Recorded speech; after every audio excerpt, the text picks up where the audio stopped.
свежим данным по коронавирусу за сутки, по официальной информации Роспотребнадзора, в коме 1 летальный исход. Теперь общее количество жертв 84. Также за день выявлено 27 новых случаев заболевания, 34 пациента выздоровело.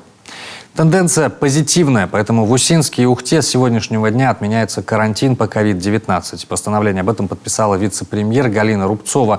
Дополнительные ограничительные меры в этих городах были введены по рекомендации главного санитарного врача наравне с Воркутой и Печорой еще 23 апреля.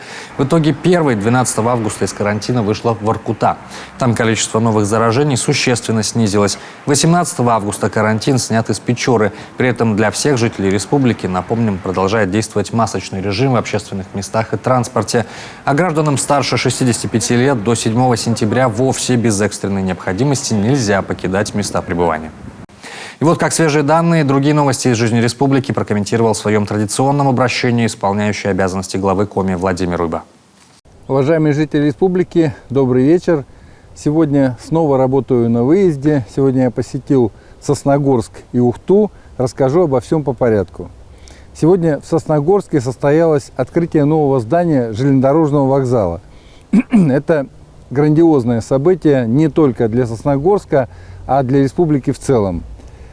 Вокзал построен в рамках сотрудничества с нашим партнером ОАО «РЖД». Общая стоимость проекта впечатляет, составила 612 миллионов рублей. Новый вокзал – это прекрасный подарок к столетию республики. И уверен, что день запомнится сосногорцам и гостям города не только потому, что мы открыли вокзал, но и в самый кульминационный момент к перрону вокзала прибыл легендарный паровоз П-36. В народе его называли «Генерал».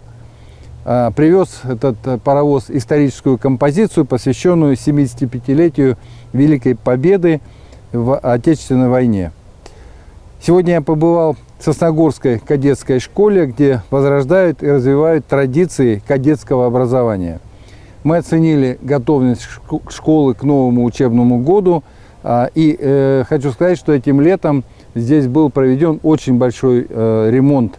Капитально отремонтирован большой спортивный зал, обновлены кабинеты, спальные комнаты, приобретена мебель и оборудование. Сегодня я пообщался с удивительным человеком. Это ветеран Великой Отечественной войны Михаил Иванович Сорокваша. В этом году он удостоен высшего звания республики «Почетный гражданин Республики Коми». Мне было очень приятно вручить ветерану награду лично и пожелать ему здоровья.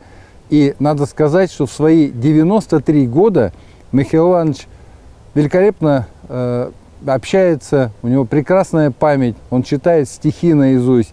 И вообще надо сказать, что он очень активный человек.